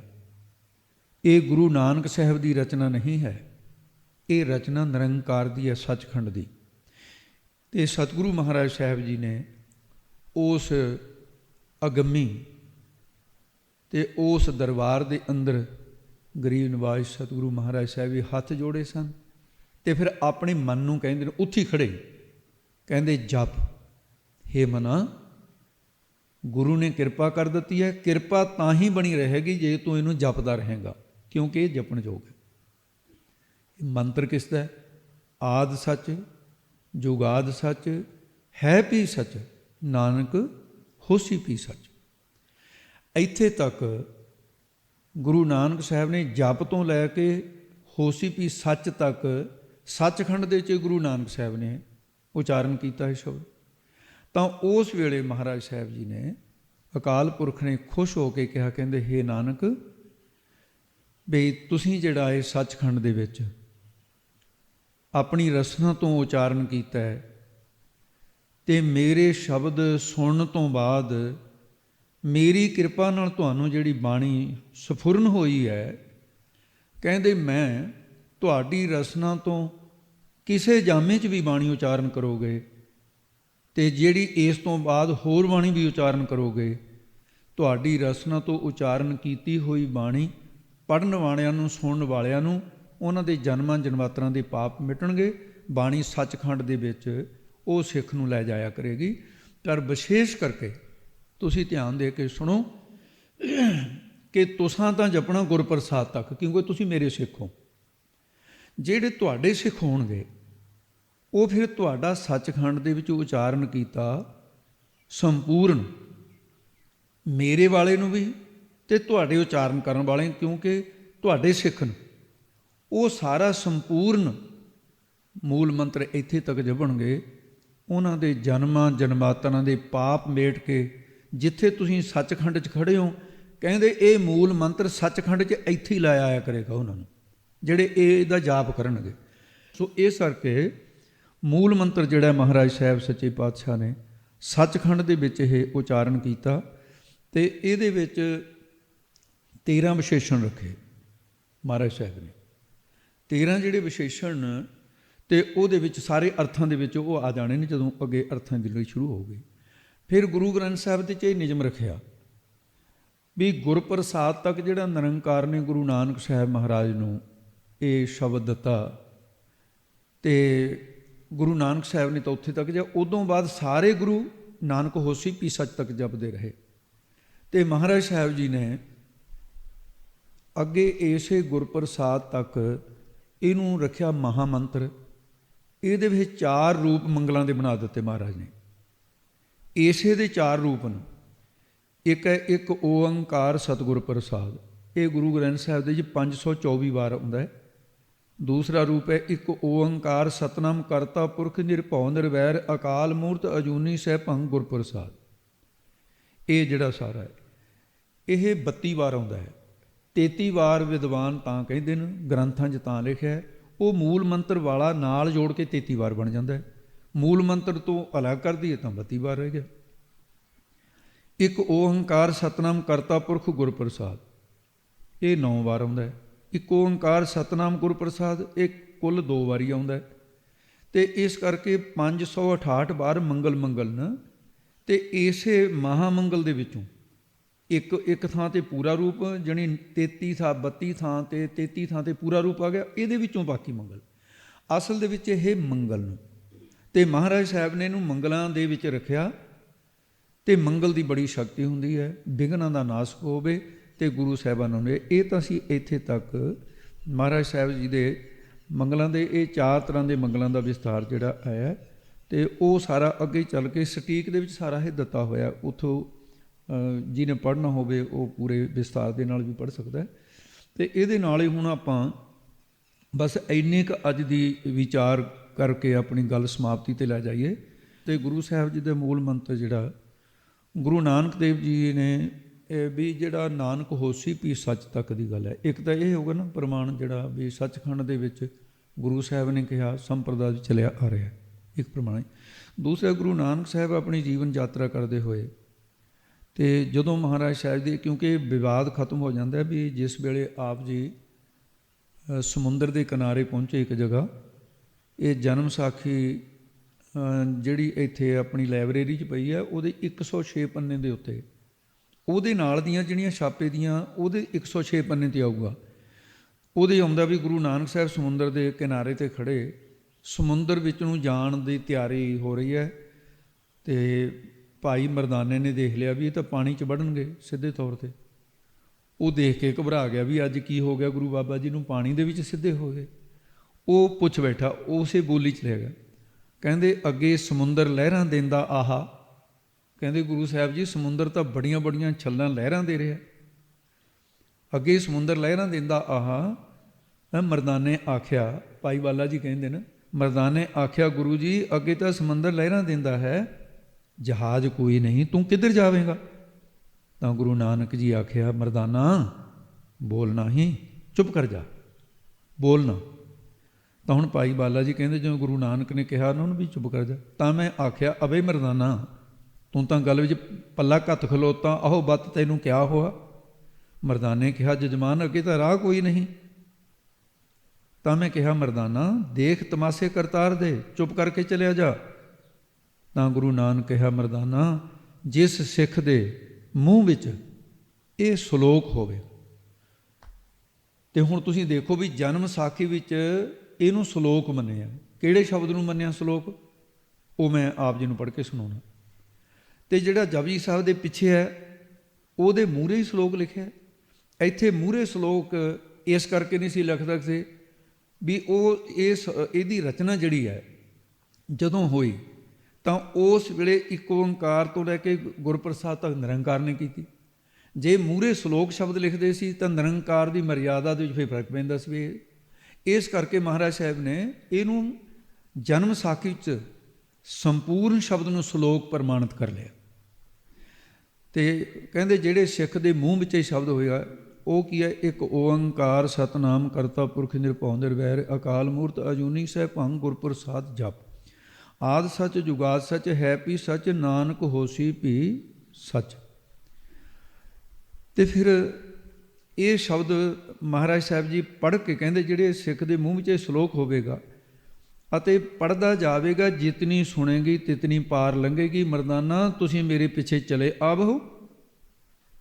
ਤਾਂ ਅੱਗੇ ਗੁਰੂ ਜੀ, ਪਿੱਛੇ ਮੈਂ ਤੇ ਮਰਦਾਨਾ। ਇਹ ਭਾਈ ਬਾਲਾ ਜੀ ਕਹਿੰਦੇ ਨੇ, ਕਹਿੰਦੇ ਜਿਉਂ ਧਰਤੀ ਤੇ ਚੱਲ ਆਵਦੇ ਆਹੇ ਤਿਵੇਂ ਸਮੁੰਦਰ ਤੇ ਚਲੇ ਜਾਈਏ। ਤਾਂ ਮਰਦਾਨਾ ਗੁਰੂ ਜੀ ਨੂੰ ਆਖਣ ਲੱਗਾ, ਜੀ ਤਉ ਤੇ ਖੁਦਾਏ ਵਿੱਚ ਭੇਦ ਕਛ ਨਾਹੀ, ਤੇਰੇ ਤੇ ਰੱਬ 'ਚ ਹੁਣ ਭੇਦ ਵੀ ਨਹੀਂ ਹੋਏ। ਗੁਰੂ ਨਾਨਕ ਕਿਹਾ ਚੁੱਪ ਮਰਦਾਨਾ, ਚੁੱਪ ਕਰ ਜਾ। ਮਹਾਰਾਜ ਕਹਿੰਦੇ ਵੀ ਇਹ ਸ਼ਬਦ ਮਹਾਰਾਜ ਵਡਿਆਈ ਦਾ ਸੁਣਦੇ ਨਹੀਂ ਸੀ। ਹਾਂ, ਮਰਦਾਨਾ ਹੱਸ ਕੇ ਕਹਿੰਦਾ, ਮਰਦਾਨੇ ਆਖਿਆ ਜੀ ਹੁਣ ਡਰ ਸਾਨੂੰ ਕਿਹਦਾ, ਵੀ ਮੈਂ ਤਾਂ ਸੱਚ ਹੀ ਕਹਿ ਰਿਹਾ। ਤੇ ਉਹ ਕਹਿੰਦੇ ਵੀ ਜਿਵੇਂ ਧਰਤੀ ਤੇ ਤੁਰੇ ਜਾਂਦੇ ਨਾ, ਕਹਿੰਦੇ ਇਸ ਤਰ੍ਹਾਂ ਪਾਣੀ ਦੇ ਉੱਤੇ ਤੁਰਦੇ ਗਏ। ਤੇ ਇਹ ਮੂਲ ਮੰਤਰ ਦਾ ਇਦੋਂ ਵੱਡਾ ਹੁਣ ਤੁਸੀਂ ਦੱਸੋ ਵੀ ਹੋਰ ਕੀ ਸਬੂਤ ਹੋ ਦਿੱਤਾ ਜਾਊਗਾ। ਤਾਂ ਇਸ ਤੋਂ ਬਾਅਦ ਗੁਰੂ ਸਾਹਿਬ ਦੇ ਦੋ ਸਪੁੱਤਰ ਬਾਬਾ ਸ੍ਰੀ ਚੰਦ ਸਾਹਿਬ, ਬਾਬਾ ਲక్ష్ਮੀ ਦਾਸ ਜੀ, ਬਾਬਾ ਸ੍ਰੀ ਚੰਦ ਸਾਹਿਬ ਦੀ ਸੰਪਰਦਾ ਦੇ ਵਿੱਚ ਗੁਰਦੁਆਰਾ ਸਾਹਿਬ ਲਹਿਰ ਚੱਲਣ ਤੋਂ ਪਹਿਲਾਂ, ਸ਼੍ਰੋਮਣੀ ਗੁਰਦੁਆਰਾ ਪ੍ਰਬੰਧਕ ਕਮੇਟੀ ਹੋਂਦ ਆਉਣ ਤੋਂ ਪਹਿਲਾਂ ਇਹਨਾਂ ਦੇ ਸਾਰੇ ਮਹਾਤਮਾ ਨਾਨਕ ਹੋਸੀ ਵੀ ਸਤਾ ਮੂਲ ਮੰਤਰ ਪੜ੍ਹਦੇ ਸੀ। ਹੁਣ ਤਾਂ ਸੋਹੰਗ ਦਾ ਜਾਪ ਹੋ ਗਿਆ, ਉੱਥੇ ਬਹੁਤ ਫਰਕ ਪੈ ਗਿਆ। ਉਦਾਸੀਨ ਸੰਪਰਦਾ ਦੇ ਵਿੱਚ ਪੂਜਾ ਪੁਸ਼ਤਾ ਦਾ ਜੇ ਗੁਰੂ ਗ੍ਰੰਥ ਸਾਹਿਬ ਤੋਂ ਬਿਨਾਂ ਨਹੀਂ ਸੀ ਮੰਨਦੇ ਹੁੰਦੇ। ਹੁਣ ਦੀ ਨਹੀਂ ਗੱਲ, ਪੁਰਾਣੇ ਸਮੇਂ। ਤੇ ਬਾਬਾ ਲక్ష్ਮੀ ਦਾਸ ਜੀ ਤੋਂ ਗੁਰੂਕੁਲ ਚੱਲੀ, ਲੈ ਕੇ ਉਹਨਾਂ ਦੀ 17ਵੀਂ ਪੀੜ੍ਹੀ ਬਾਬਾ ਸਰਬਜੋਤ ਸਿੰਘ ਜੀ ਤੱਕ ਮੂਲ ਮੰਤਰ ਨਾਨਕ ਹੋਸੀ ਵੀ ਸੱਚ ਤੱਕ ਹੁਣ ਤੱਕ ਪੜ੍ਹਦੇ ਆ ਰਹੇ ਹੈ। ਇਹੀ ਅੱਗੇ ਦੱਸਦੇ ਹੈ। ਤੇ ਇਸ ਕਰਕੇ ਇਹ ਵੱਡੇ ਸਬੂਤ। ਤੇ ਗੁਰੂ ਨਾਨਕ ਸਾਹਿਬ ਜੀ ਦੇ ਪਹਿਲੇ ਸਿੱਖ ਬਾਬਾ ਬੁੱਢਾ ਸਾਹਿਬ ਜੀ ਹੋਏ ਨੇ, ਉਹਨਾਂ ਦੀ ਬੰਸ ਹੁਣ ਤੱਕ ਅੱਜ ਵੀ ਜਾ ਕੇ ਉਹਨਾਂ ਨੂੰ ਪੁੱਛੋ, ਉਹ ਕਹਿਣਗੇ ਬਾਬਾ ਬੁੱਢਾ ਸਾਹਿਬ ਤੋਂ ਲਾ ਕੇ ਨਾਨਕ ਹੋਸੀ ਸੱਚ ਤੱਕ ਜਪਦੇ ਜਪਾਉਂਦੇ ਆ ਰਹੇ ਹਨ। ਅਤੇ ਛੇਵੇਂ ਪਾਤਸ਼ਾਹ ਦੇ ਆਨੰਦ ਸਿੰਘ ਭਾਈ ਵਿਧੀ ਚੰਦ ਜੀ ਹੋਏ, ਅਤੇ ਉਹ ਵਿਧੀ ਚੰਦ ਦੇ ਨਾਂ 'ਤੇ ਦਲ ਪੰਥ ਬਾਬਾ ਵਿਧੀ ਚੰਦ ਦੇ ਨਾਂ 'ਤੇ ਸੰਪਰਦਾ ਚੱਲੀ, ਨਿਹੰਗ ਸਿੰਘ ਸੰਪਰਦਾ। ਅਤੇ ਉਹ ਸਾਰੀ ਸੰਪਰਦਾ ਦੇ ਜਿੰਨੇ ਗੁਰਮੁਖ ਗਿਆਨੀ ਸਿੰਘ, ਜਿੰਨੇ ਜਥੇਦਾਰ ਇਹ ਪੜ੍ਹਨ ਪੜ੍ਹਾਉਂਦੇ, ਉਹਨਾਂ ਨੇ ਵੀ ਇੱਥੇ ਤੱਕ ਮਿਲਿਆ। ਸ੍ਰੀ ਗੁਰੂ ਗੋਬਿੰਦ ਸਿੰਘ ਮਹਾਰਾਜ ਤੋਂ ਬਰੋ ਸਾਹਿਬ ਪੰਜਾਂ ਪਿਆਰਿਆਂ ਦੇ ਵਿੱਚ ਸਭ ਤੋਂ ਪਹਿਲਾਂ ਸੀਸ ਦੇਣ ਵਾਲੇ ਭਾਈ ਦਇਆ ਸਿੰਘ, ਉਹਨਾਂ ਤੋਂ ਅੱਗੇ ਹੋਤੀ ਮਰਦਾਨ ਸੰਪਰਦਾ ਚੱਲੀ, ਰਾੜਾ ਸਾਹਿਬ ਸੰਪਰਦਾ, ਅਤੇ ਇਹ ਸਾਰੀਆਂ ਸੰਪਰਦਾ ਵਿੱਚ ਨਾਨਕ ਹੋਸੀ ਵੀ ਸੱਚ ਤੱਕ ਮੰਨਿਆ। ਗੁਰੂ ਗੋਬਿੰਦ ਸਿੰਘ ਸਾਹਿਬ ਦੇ ਨਿਕਟ ਵਰਤੀਆਂ ਦੇ ਚੋਂ ਵਿੱਦਿਆ ਪ੍ਰਾਪਤ ਕਰਨ ਵਾਲੇ ਭਾਈ ਮਨੀ ਸਿੰਘ ਸਾਹਿਬ, ਬਾਬਾ ਦੀਪ ਸਿੰਘ ਸਾਹਿਬ, ਇਹ ਦੋਨਾਂ ਤੋਂ ਜਿਹੜੀਆਂ ਟਕਸਾਲਾਂ ਚੱਲੀਆਂ ਹੁਣ ਤੱਕ, ਬਾਬਾ ਦੀਪ ਸਿੰਘ ਤੋਂ ਲੈ ਕੇ ਭਾਈ ਮਨੀ ਸਿੰਘ ਸਾਹਿਬ ਤੋਂ ਲੈ ਕੇ ਇਹ ਸੰਪਰਦਾਵਾਂ ਦੇ ਨਾਨਕ ਹੋਸੀ ਵੀ ਸੱਚ ਤੱਕ ਮੂਲ ਮੰਤਰ ਪੜ੍ਹਾਇਆ ਜਾਂਦਾ ਹੈ। ਅਤੇ ਇਸ ਤੋਂ ਬਾਅਦ ਪੰਥ ਖਾਲਸੇ ਦੀ ਪੁਰਾਤਨ ਜਥੇਬੰਦੀ ਨਿਹੰਗ ਸਿੰਘ ਸੰਪਰਦਾ, ਨਿਹੰਗ ਸਿੰਘ ਸੰਪਰਦਾਵਾਂ ਦੇ ਵਿੱਚ ਅੱਜ ਤੱਕ ਸਾਰਿਆਂ ਦਲ ਪੰਥਾਂ ਦੇ ਵਿੱਚ ਨਾਨਕ ਹੋਸੀ ਵੀ ਸੱਚ, ਨਾਨਕਸਰ ਸੰਪਰਦਾ, ਨਾਨਕ ਹੋਸੀ ਵੀ ਸੱਚ ਮੰਨਦੇ ਹੈ। ਬਾਬਾ ਅਤਰ ਸਿੰਘ ਜੀ ਮਸਤਵਾਣੀ ਸੰਪਰਦਾ, ਉਹਨਾਂ ਨੇ ਵੀ ਨਾਨਕ ਹੋਸੀ ਵੀ ਸੱਚ ਤੱਕ ਮੰਨਿਆ। ਸੇਵਾ ਪੰਥੀ ਸੰਪਰਦਾ ਮੂਲ ਮੰਤਰ ਨਾਨਕ ਹੋਸੀ ਵੀ ਸੱਚ ਤੱਕ ਮੰਨਿਆ। ਅਤੇ ਬਾਬਾ ਗੁਰਮੁਖ ਸਿੰਘ ਤੋਂ ਕਾਰ ਸੇਵਾ ਦੀ ਸੰਪਰਦਾ ਚੱਲੀ, ਨਾਨਕ ਹੋਸੀ ਵੀ ਸੱਚ ਤੱਕ ਮੰਨਿਆ। ਅਤੇ ਜਿਉਂਦਾ ਜਾਗਦਾ ਸਬੂਤ ਜਿਹੜਾ ਹੈ, ਅਤੇ ਜਗ ਦਾ ਜਿਹੜਾ ਸੰਸਾਰ ਦਾ ਸਿੱਖਾਂ ਦਾ ਕੇਂਦਰੀ ਸਥਾਨ ਹਰਿਮੰਦਰ ਸਾਹਿਬ ਹੈ, ਉਹਦੀ ਕੰਧ ਦੇ ਉੱਤੇ ਸਾਹਮਣੇ, ਅਤੇ ਗੁਰੂ ਕਾਲ ਤੋਂ ਭਾਈ ਰਣਜੀਤ ਸਿੰਘ ਨੇ, ਜਿਹੜਾ ਮਹਾਰਾਜਾ ਰਣਜੀਤ ਸਿੰਘ ਨੇ ਤਾਂ ਸੋਨੇ ਦੇ ਪੱਤਰੇ ਚਾੜੇ ਆ, ਪਰ ਇਹ ਉਸ ਵੇਲੇ ਤੋਂ ਗੁਰੂ ਸਾਹਿਬ ਦੇ ਵੇਲੇ ਤੋਂ ਹੀ ਲਿਖਿਆ ਹੋਇਆ ਮੂਲ ਮੰਤਰ। ਅਤੇ ਨਹੀਂ ਉਹ ਮਹਾਰਾਜੇ ਦੀ ਕੀ ਮਜਾਲ ਸੀ ਵੀ ਆਪਣੇ ਕੋਲੋਂ ਕੋਈ ਘਾਟ ਬਾਤ ਸੋਨਾ ਚਾੜਿਆ ਉਹਨੇ। ਇਹ ਨਹੀਂ ਵੀ ਗੁੰਮਜ਼ ਕੋਲੋਂ ਬਣਾਤਾ, ਗੁੰਮਜ਼ੀਆਂ ਕੋਲੋਂ ਬਣਾਤੀਆਂ, ਜੋ ਕੁਛ ਬਣਿਆ ਉਹ ਪਹਿਲਾਂ ਹੀ ਬਣਿਆ ਸੀ। ਫਿਰ ਹਰਿਮੰਦਰ ਸਾਹਿਬ ਦੇ ਅੰਦਰ 4 ਥਾਂ 'ਤੇ ਅੰਦਰ ਲਿਖਿਆ ਨਾਨਕ ਹੋਸੀ ਵੀ ਸੱਚ ਤੱਕ ਮੂਲ ਮੰਤਰ। ਅਤੇ ਇਸ ਤੋਂ ਇਲਾਵਾ ਗੁਰੂ ਗੋਬਿੰਦ ਸਿੰਘ ਸਾਹਿਬ ਮਹਾਰਾਜ ਦਾ ਸੰਜੋਗ, ਲੋਹੇ ਦਾ ਕੁੜਤਾ, ਜਿਹੜਾ ਅੱਜ ਵੀ ਮਹਾਰਾਜਾ ਪਟਿਆਲੇ ਦੇ ਖਾਨਦਾਨ ਦੇ ਵਿੱਚ, ਉਹ ਸੰਜੋਗ ਦੇ ਉੱਤੇ ਇੱਥੇ ਸਾਹਮਣੇ ਮਹਾਰਾਜ ਸਾਹਿਬ ਜੀ ਨੇ ਮੂਲ ਮੰਤਰ ਨਾਨਕ ਹੋਸੀ ਵੀ ਸੱਚ ਤੱਕ ਲਿਖਵਾਇਆ ਹੋਇਆ। ਤੋ ਇਸ ਕਰਕੇ ਭਾਈ ਗੁਰਦਾਸ ਸਾਹਿਬ ਜੀ ਨੇ ਨਾਨਕ ਹੋਸੀ ਵੀ ਸੱਚ ਤੱਕ ਮੰਨਿਆ ਮੂਲ ਮੰਤਰ। ਇਹ ਮੈਂ ਤਾਂ ਕਹਿ ਰਿਹਾ ਵੀ ਇਹ ਗੱਲਾਂ ਵਿਵਾਦ ਖਤਮ ਕਰਨ ਵਾਸਤੇ ਕਿਤੇ ਨਾ ਕਿਤੇ ਸਹਾਇਤਾ ਦੇ ਰੂਪ ਦੇ ਵਿੱਚ ਪੰਥ ਖਾਲਸਾ ਵਿਦਵਾਨ ਵਰਤ ਲੈਣ। ਹੁਣ ਭਾਈ ਗੁਰਦਾਸ ਸਾਹਿਬ ਤੋਂ ਵੱਡਾ ਕੌਣ ਸਿੱਖ ਹੋਏਗਾ ਜਿਨ੍ਹਾਂ ਨੇ 4 ਗੁਰੂਆਂ ਦੀ ਸੰਗਤ ਕੀਤੀ? ਉਹਨਾਂ ਦੀਆਂ ਸਾਰੀਆਂ 12 ਨੂੰ ਚੰਗੀ ਤਰ੍ਹਾਂ ਪੜ੍ਹਿਆ ਵਿਚਾਰਿਆ। ਹੋਰ ਵੀ ਕੋਈ ਜਿਹਨੂੰ ਸ਼ੰਕਾ ਪੜ੍ਹ ਕੇ ਦੇਖ ਲਵੇ। ਉਹਨਾਂ ਨੇ ਨਾਨਕ ਹੋਸੀ ਵੀ ਸੱਚ ਤੱਕ ਸੰਪੂਰਨ ਮੂਲ ਮੰਤਰ ਲਿਖਿਆ।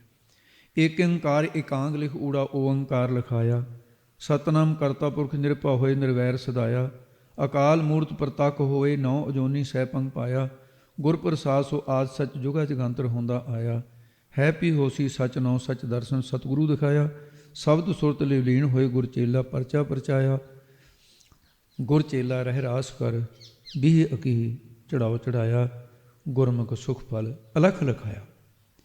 ਇਹ ਫਿਰ ਭਾਈ ਗੁਰਦਾਸ ਸਾਹਿਬ ਜੀ ਨੇ ਜਦੋਂ ਨਾਨਕ ਹੋਸੀ ਵੀ ਸੱਚ ਤੱਕ ਕੋਈ ਸ਼ਬਦ ਛੱਡਿਆ ਹੀ ਨਹੀਂ। ਆਪਣੀ ਰਚਨਾ ਵਿੱਚ ਉਹਨਾਂ ਨੇ ਗੁਰਪ੍ਰਸਾਦ ਤੱਕ ਮੁਕੰਮਲ ਸ਼ਬਦ ਕਿਤੇ ਵੀ ਨਹੀਂ ਲਿਖਿਆ ਮਿਲਦਾ। ਅਤੇ ਇਹ ਫਿਰ ਭਾਈ ਸਾਹਿਬ ਜੀ ਦੀ 39ਵੀਂ ਵਾਰ ਦੀ ਪਹਿਲੀ ਪੌੜੀ ਦੇ ਵਿੱਚ ਸੰਪੂਰਨ ਮਿਲਦਾ। ਅਤੇ ਨਾਲ ਫਿਰ ਜਪਣ ਦੀ ਵਿਧੀ ਵੀ ਨਾਲ ਭਾਈ ਸਾਹਿਬ ਜੀ ਨੇ ਲਿਖੀ ਹੈ ਕਿ ਇਹ ਨਹੀਂ ਵੀ ਇੱਥੇ ਸ਼ਬਦ ਸੁਰਤ ਵਿਲੀਨ ਹੋਏ, ਇਹ ਸਾਰੇ ਸ਼ਬਦ ਨੂੰ ਸੁਰਤੀ ਦੇ ਵਿੱਚ ਲੀਨ ਕਰਕੇ ਫਿਰ ਤੁਸੀਂ ਜਾਣੀ ਸ਼ਬਦ ਨੂੰ ਸੁਰਤੀ 'ਚ ਲੀਨ ਕਰ ਰਿਹਾ, ਸੁਰਤੀ ਨੂੰ ਸ਼ਬਦ ਵਿੱਚ ਲੀਨ ਕਰਨਾ। ਅਤੇ ਗੁਰ ਚੇਲਾ ਪਰਚਾ ਪਰਚਾਇਆ, ਸ਼ਬਦ ਗੁਰ ਸੁਰਤ ਤੁਨ ਚੇਲਾ, ਇਹ ਗੁਰੂ ਸ਼ਬਦ ਹੈ, ਚੇਲਾ ਸੁਰਤ ਹੈ। ਇਹ ਪਰਚਾ ਪ੍ਰੇਮ ਦਾ ਦਿੱਤਾ ਹੈ। ਸੋ ਇਦੋਂ ਵੱਡਾ ਫਿਰ ਹੋਰ ਕੋਈ ਮਤਲਬ ਸਬੂਤ ਕਿ ਕਿੰਨੇ ਕੁ ਦਿੱਤੇ ਜਾਣ। ਗੁਰੂ ਨਾਨਕ ਸਾਹਿਬ ਸੱਚੇ ਪਾਤਸ਼ਾਹ ਮੂਲ ਮੰਤਰ ਜਿਹੜਾ ਸੱਚਖੰਡ ਦੇ ਵਿੱਚ ਜਿਹੜੀ ਪਿੱਛੇ ਵਾਰਤਾ ਛੱਡੀ ਸੀ, ਹੁਣ ਆਪਾਂ ਇਹਦੇ ਨਾਲ ਹੀ ਸਮਾਪਤੀ ਕਰਦੇ ਹਾਂ। ਜਦੋਂ ਇਹ ਸੱਚਖੰਡ ਤੋਂ ਮੂਲ ਮੰਤਰ ਲੈ ਕੇ ਮਹਾਰਾਜ ਸਾਹਿਬ ਸੰਪੂਰਨ ਨਾਨਕ ਹੋਸੀ ਵੀ ਸੱਚ ਤੱਕ ਉੱਥੇ ਰਚਨਾ ਹੋ ਗਈ, ਸ਼ਬਦ ਮੁਕੰਮਲ ਹੋ ਗਿਆ। ਅਤੇ ਮਹਾਰਾਜ ਸਾਹਿਬ ਜੀ ਤੀਸਰੇ ਦਿਨ ਬੇਈ ਨਦੀ 'ਚੋਂ ਪ੍ਰਗਟ ਹੁੰਦੇ ਨੇ, ਜਿੱਥੇ ਸੰਤ ਘਾਟ ਗੁਰਦੁਆਰਾ ਹੈ ਸੁਲਤਾਨਪੁਰ। ਇਹ 3 ਦਿਨ ਦੇ ਵਿੱਚ ਕਿੰਨਾ ਉੱਥੇ ਸ਼ੋਰ ਮਚਿਆ, ਇਲਾਕਾ ਇਕੱਠਾ ਹੋਇਆ। ਸੁਲਤਾਨਪੁਰ ਪਿੰਡ ਦੀ ਗੱਲ ਛੱਡੋ, ਇਲਾਕਾ ਟੁੱਟ ਕੇ ਪੈ ਗਿਆ। ਅਤੇ ਨਵਾਬ ਦੌਲਤ ਖਾਨ ਨੇ ਜਾਲ ਪਵਾਏ ਵੀ ਲਾਸ਼ ਹੀ ਮਿਲ ਜਾਏ। ਉਹਨਾਂ ਦੀ ਬੋਲੀ 'ਚ ਤਾਂ ਇਹ ਸੀ ਨੇ ਵੀ ਮ੍ਰਿਤਕ ਸਰੀਰ ਹੀ ਮਿਲ ਜਾ। ਅਸੀਂ ਵਿਧੀ ਮੇਰਾ ਮੋਦੀ ਸੀ। ਅਤੇ ਜਦੋਂ ਲੋਕਾਂ 'ਚ ਰੌਲਾ ਪਿਆ ਤਾਂ ਉਸ ਵੇਲੇ ਭਾਈਆ ਜੈ ਰਾਮ ਇਹ ਰੋਂਦਾ ਰੋਂਦਾ ਆਪਣੇ ਘਰ ਪਹੁੰਚਿਆ। ਭੈਣ ਨਾਨਕੀ ਨੇ ਆਪਣੇ ਪਤੀ ਨੂੰ ਕਦੇ ਰੋਂਦਾ ਨਹੀਂ ਸੀ ਦੇਖਿਆ। ਉਹ ਪੁੱਛਦੇ ਨੇ, ਧੀਰਜਵਾਨ ਬਹੁਤ ਸੀ। ਭੈਣ ਨਾਨਕੀ ਕਹਿਣ ਲੱਗੀ, ਜੀ ਕੀ ਗੱਲ ਹੈ ਅਤੇ ਰੋਂਦੇ ਕਿਉਂ ਹੋ ਤੁਸੀਂ? ਕੋਈ ਵੀ ਮੁਸੀਬਤ ਹੋਵੇ ਰੋਈਦਾ ਥੋੜ੍ਹੀ ਆ। ਫਿਰ ਵੀ ਗੁਰੂ ਨਾਨਕ ਦੀ ਭੈਣ ਸੀ। ਕਹਿੰਦੇ, ਨਾਨਕੀ ਬਸ ਮੈਂ ਕੁਛ ਕਹਿ ਨਹੀਂ ਸਕਦਾ, ਮੈਂ ਮੂੰਹ ਦਿਖਾਉਣ ਜੋਗਾ ਨਹੀਂ ਰਿਹਾ। ਤੇਰੇ ਪੇਕਿਆਂ ਨੂੰ ਕੀ ਮੂੰਹ ਦਿਖਾਊਂਗਾ ਮੈਂ ਆਪਣੇ ਸੱਸ ਸਹੁਰੇ ਨੂੰ? ਕਹਿੰਦੀ ਹੋਇਆ ਕੀ ਹੈ? ਅਤੇ ਰੋਂਦਾ ਰੋਂਦਾ ਕਹਿੰਦਾ, ਤੇਰਾ ਵੀਰ ਬੇਈ ਨਦੀ 'ਚ ਡੁੱਬ ਗਿਆ। ਭੈਣ ਨਾਨਕੀ ਕਹਿੰਦੀ, ਸ਼ਬਦ ਵਾਪਸ ਲੈ ਲਓ। ਜਿਹੜਾ ਦੁਨੀਆ ਨੂੰ ਤਾਰਨ ਆਇਆ ਨਾ ਉਹ ਆਪ ਨਹੀਂ ਡੁੱਬ ਸਕਦਾ। ਇਸ ਕਰਕੇ ਧੀਰਜ ਰੱਖ। ਭੈਣ ਨਾਨਕੀ ਨੇ ਚੌਂਕੜਾ ਮਾਰ ਲਿਆ ਅਤੇ ਭੈਣ ਨਾਨਕੀ ਦਾ ਸਿਦਕ ਨਹੀਂ ਡੋਲਿਆ। 3 ਦਿਨ ਚੌਂਕੜੇ ਦੇ 'ਚ ਰਹੀ ਭੈਣ ਨਾਨਕੀ। ਉਹ ਨਹੀਂ ਉੱਠੀ ਵੀ ਜਦੋਂ ਜੀਰ ਪ੍ਰਗਟ ਹੋਊਗਾ ਮੈਂ ਉਦੋਂ ਹੀ। ਅਤੇ ਭਾਈ ਭਗੀਰਥ ਮਹਾਰਾਜ ਨੇ ਕਿਹਾ ਸੀ, ਸਿੱਖਾ ਖੜ, ਮੈਂ ਇਸ਼ਨਾਨ ਕਰਕੇ ਵਾਪਸ ਆਉਣਾ। ਉਹ ਸਿੱਖ ਨੂੰ ਬਥੇਰੇ ਲੋਕਾਂ ਨੇ ਕਿਹਾ, ਕਹਿੰਦੇ ਭਾਈ ਹੁਣ ਤੂੰ ਤਾਂ ਬਹਿ ਜਾ, ਕੋਈ ਖਾਧਾ ਨਹੀਂ ਪੀਤਾ ਨਹੀਂ। ਉਹਦੀ ਤਾਂ ਜਿਹਦੇ ਕੱਪੜੇ ਲਈ ਖੜਿਆ ਉਹਦੀ ਤਾਂ ਲਾਸ਼ ਵੀ ਨਹੀਂ ਮਿਲੀ। ਉਹ ਕਹਿੰਦਾ ਵੀ ਮੈਂ ਨਹੀਂ ਸੁਣਨਾ ਚਾਹੁੰਦਾ, ਮੈਨੂੰ ਖੜਨ ਦਾ ਹੁਕਮ ਆ, ਸਾਰੀ ਜ਼ਿੰਦਗੀ ਇੱਥੇ ਰਹੂੰਗਾ ਕੱਪੜੇ ਲੈ ਕੇ, ਕਿਉਂਕਿ ਮੇਰਾ ਮਾਲਕ ਆਊਗਾ। ਇਹ ਸਿਦਕ ਹੈ। ਤਾਂ ਉਸ ਵੇਲੇ ਤੀਸਰੇ ਦਿਨ ਗੁਰੂ ਨਾਨਕ ਸਾਹਿਬ ਜਦੋਂ ਪ੍ਰਗਟ ਹੋਏ ਤਾਂ ਸਾਹਮਣੇ ਉੱਥੋਂ ਦਿਖ ਰਿਹਾ ਸੀ, ਅਤੇ ਜਿੱਥੇ ਭਾਈ ਸਾਹਿਬ ਜੀ ਖੜ੍ਹੇ ਸੀ ਅਤੇ ਆਪਣੀ ਸਾਧ ਸੰਗੀ ਉੱਥੇ ਕਦੇ ਇੱਧਰ ਨੂੰ ਚਾਰ ਕਰਮਾਂ ਕਦੇ ਇੱਧਰ ਨੂੰ। ਅਤੇ ਜਦ ਦੇਖਿਆ ਗੁਰੂ ਨਾਨਕ ਸਾਹਿਬ ਪ੍ਰਗਟ ਹੋਏ, ਉੱਥੇ ਕੱਪੜੇ ਲੈ ਕੇ ਫਿਰ ਬਾਹੋਦਾਹੀ ਦੌੜ ਕੇ ਗਏ। ਸੱਚਖੰਡ ਤੋਂ ਆਉਂਦਿਆਂ ਪਹਿਲੀ ਦ੍ਰਿਸ਼ਟੀ ਸਿੱਖ 'ਤੇ ਪਈ। ਕਹਿੰਦੇ, ਸਿੱਖਾ ਨਿਹਾਲ, ਤੂੰ ਇੰਨਾ ਸੁਦਕ ਕਮਾਇਆ, ਤੈਨੂੰ ਲੋਕਾਂ ਨੇ ਡਲਾਇਆ ਹੋਊਗਾ। ਕਹਿੰਦੇ, ਮਹਾਰਾਜ ਤੁਸੀਂ ਕਿਹਾ ਸੀ ਖੜ੍ਹੇ ਹੋ, ਮੈਂ ਤਾਂ ਸਾਰੀ ਜ਼ਿੰਦਗੀ ਖੜ੍ਹਾ ਰਹਿੰਦਾ। ਕਹਿੰਦੇ, ਲਿਆ ਬਸਤਰ। ਬਸਤਰ ਪਹਿਨੇ ਅਤੇ ਉਸ ਵੇਲੇ ਰੌਲਾ ਪੈ ਗਿਆ ਸਾਰਾ ਸੁਲਤਾਨਪੁਰ। ਅਤੇ ਨਵਾਬ ਦੌਲਤ ਖਾਂ, ਕਾਜੀ, ਮੁਲਾਣੇ ਇਲਾਕਾ ਦਰਸ਼ਨ ਕਰਨ ਟੁੱਟ ਗਿਆ। ਅਤੇ ਉਹੀ ਖੁਸ਼ੀ ਦੇ ਵਿੱਚ ਜਾ ਕੇ ਫਿਰ ਭੈਣ ਨਾਨਕੀ ਨੂੰ ਖਬਰ ਇਹ ਜਦੋਂ ਪਹੁੰਚੀ, ਭਾਈਆ ਜੈ ਰਾਮ ਭੈਣ ਨਾਨਕੀ ਜੀ ਆਏ। ਗੁਰੂ ਨਾਨਕ ਸਾਹਿਬ ਨੇ ਭੈਣ ਦਾ ਸਤਿਕਾਰ ਕੀਤਾ। ਕਹਿੰਦੇ, ਭੈਣ ਜੀ ਅਤੇ ਤੁਸੀਂ ਵੀ ਸਦਕ ਰੱਖਿਆ, ਤੁਹਾਡੀ ਸੇਵਾ ਦਰਗਾਹੇ ਪ੍ਰਮਾਨ। ਹੁਣ ਜਿਹੜੇ ਅਕਾਲ ਪੁਰਖ ਤੋਂ ਮੈਂ ਨਾਮ ਲੈ ਕੇ ਆਇਆ ਨਾ, ਮੈਂ ਸੰਸਾਰ ਨੂੰ ਵੰਡਣਾ ਸ਼ੁਰੂ ਕਰਨਾ, ਤੁਸੀਂ ਕੜਾਹ ਪ੍ਰਸ਼ਾਦ ਬਣਾ ਕੇ ਲਿਆ। ਭੈਣ ਨਾਨਕੀ ਕੜਾਹ ਪ੍ਰਸ਼ਾਦ ਬਣਾ ਕੇ ਲਿਆਈ। ਅਕਾਲ ਪੁਰਖ ਦੇ ਨਿਮਿਤ ਮਹਾਰਾਜ ਬਹਿ ਕੇ ਚੌਂਕੜਾ ਮਾਰ ਕੇ, ਉਹ ਭੈਣ ਨਾਨਕੀ ਸਾਰੇ ਬੈਠੇ ਆ। ਉਸ ਵੇਲੇ ਸਾਰਿਆਂ ਸਿੱਖਾਂ ਨੂੰ ਮਹਾਰਾਜ ਨੇ ਅਤੇ ਚਰਨਾਮਤ ਦੇ ਕੇ ਆਪਣੇ ਸਿੱਖ ਬਣਾ ਕੇ ਫਿਰ ਜਪਣ ਵਾਸਤੇ ਮਹਾਰਾਜ ਨੇ ਮੂਲ ਮੰਤਰ ਇੱਕ ਓਂਕਾਰ ਤੋਂ ਨਾਨਕ ਹੋਸੀ ਪੀ ਸੱਚ ਤੱਕ ਦਿੱਤਾ। ਅਤੇ ਜਿਸ ਵੇਲੇ ਮਹਾਰਾਜ ਸਾਹਿਬ ਜੀ ਬਾਬੇ ਤਾਰੇ, 4 ਚੱਕ 9 ਖੰਡ ਪ੍ਰਿਥਵੀ ਸੱਚਾ ਢੋਆ, ਅਤੇ ਮਹਾਰਾਜ ਸਾਹਿਬ ਨੇ ਇਹ ਮੂਲ ਮੰਤਰ ਜਿਹੜਾ ਸੂਰੇ ਸੰਸਾਰ ਨੂੰ ਤਾਰਨ ਵਾਸਤੇ ਜਦੋਂ 4 ਉਦਾਸੀਆਂ ਧਾਰਨ ਕੀਤੀਆਂ, ਜਦੋਂ ਮਹਾਰਾਜ ਸਾਹਿਬ ਜੀ ਅਗਲੇ ਗੁਰੂ ਸਾਹਿਬ ਗੁਰੂ ਅੰਗਦ ਦੇਵ ਜੀ, ਗੁਰੂ ਅਮਰਦਾਸ ਜੀ, ਗੁਰੂ ਰਾਮਦਾਸ ਜੀ, ਗੁਰੂਆਂ ਦੀ ਪੀੜ੍ਹੀ ਚੱਲ ਪਈ। ਭਾਵੇਂ ਇਸ ਗੱਲ ਦਾ ਕੋਈ ਸਬੂਤ ਨਹੀਂ ਮਿਲਦਾ ਵੀ ਕਿਸ ਗੁਰੂ ਨੇ, ਪਰ ਇਹ ਵੀ ਗੁਰੂ ਸਾਹਿਬ ਦੇ 10 ਪਾਤਸ਼ਾਹੀਆਂ ਤੱਕ ਉਸ ਪੀਰੀਅਡ ਦੇ ਵਿੱਚ ਗੁਰੂ ਅੰਗਦ ਦੇਵ ਜੀ ਤੋਂ ਲੈ ਕੇ ਵੀ ਕਿਸ ਗੁਰੂ ਨੇ ਇਮਾਰਤ ਬਣਾਈ ਗੁਰੂ ਨਾਨਕ ਦੀ ਯਾਦਗਾਰ ਦੇ ਅੰਦਰ। ਉੱਥੇ ਸਾਧ ਸੰਗਤ ਜੀ ਇਮਾਰਤ ਬਣਾਈ ਅਤੇ ਮੂਲ ਮੰਤਰ ਦੀ ਯਾਦ ਦੇ ਅੰਦਰ, ਗੁਰੂ ਨਾਨਕ ਦੀ ਯਾਦ ਦੇ ਅੰਦਰ ਗੁਰਦੁਆਰੇ ਦਾ ਨਾਂ ਰੱਖਿਆ ਸੰਤ ਘਾਟ। ਉਹਦੀ ਕੰਧ ਦੇ ਉੱਤੇ ਗੁਰੂ ਸਾਹਿਬ ਨੇ ਲਿਖਵਾਇਆ ਇੱਕ ਓਂਕਾਰ ਤੋਂ ਨਾਨਕ ਹੋਸੀ ਪੀ ਸੱਚ ਤੱਕ। ਅੱਜ ਪ੍ਰਬੰਧ ਸ਼੍ਰੋਮਣੀ ਗੁਰਦੁਆਰਾ ਪ੍ਰਬੰਧਕ ਕਮੇਟੀ ਕੋਲ ਹੈ ਸਾਰੇ ਗੁਰਦੁਆਰਿਆਂ ਦਾ। ਅੱਜ ਵੀ ਜਾ ਕੇ ਕੰਧ ਦੇ ਉੱਤੇ ਦੇਖੋ ਨਾਨਕ ਹੋਸੀ ਪੀ ਸੱਚ ਤੱਕ ਮੂਲ ਮੰਤਰ ਲਿਖਿਆ ਹੋਇਆ ਹੈ। ਇਸ ਕਰਕੇ ਮੂਲ ਮੰਤਰ ਦੀ ਇੱਥੇ ਇਹ ਵਿਚਾਰ ਜਿਹੜੀ ਹੈ ਸਮਾਪਤ ਹੁੰਦੀ ਹੈ। ਅਤੇ ਆਪਾਂ ਸਮਾਂ ਭਾਵੇਂ ਇੰਨਾ ਨਹੀਂ ਸੀ ਲਾਉਣਾ, ਪਰ ਇਹਦੇ ਇਹ ਵਿਚਾਰਾਂ ਛੱਡੀਆਂ ਨਹੀਂ ਸੀ ਜਾ ਸਕਦੀਆਂ। ਸੋ ਇਹ ਹੁਣ ਮੂਲ ਮੰਤਰ ਦੀ ਜਿਹੜੀ ਹੈ ਉਥਾਨਕਾ ਅਤੇ ਜਪਜੀ ਸਾਹਿਬ ਦੀ ਉਥਾਨਕਾ, ਜਪਜੀ ਸਾਹਿਬ ਦੀ ਪਹਿਲਾਂ ਉਥਾਨਕਾ ਅਤੇ ਫਿਰ ਮੂਲ ਮੰਤਰ ਦੀ, ਇਹ ਦੋਨੇ ਅਤੇ ਇਹ ਵਿਚਾਰਾਂ ਇੱਥੇ ਤੱਕ ਹੋ ਗਈਆਂ ਨੇ। ਅਤੇ ਗਰੀਬ ਨਿਵਾਸ ਸਤਿਗੁਰੂ ਕਿਰਪਾ ਕਰਨ। ਇੱਥੇ ਹੁਣ ਸਮਾਪਤੀ ਹੈ। ਵਾਹਿਗੁਰੂ ਜੀ ਕਾ ਖਾਲਸਾ, ਵਾਹਿਗੁਰੂ ਜੀ ਕੀ ਫਤਿਹ।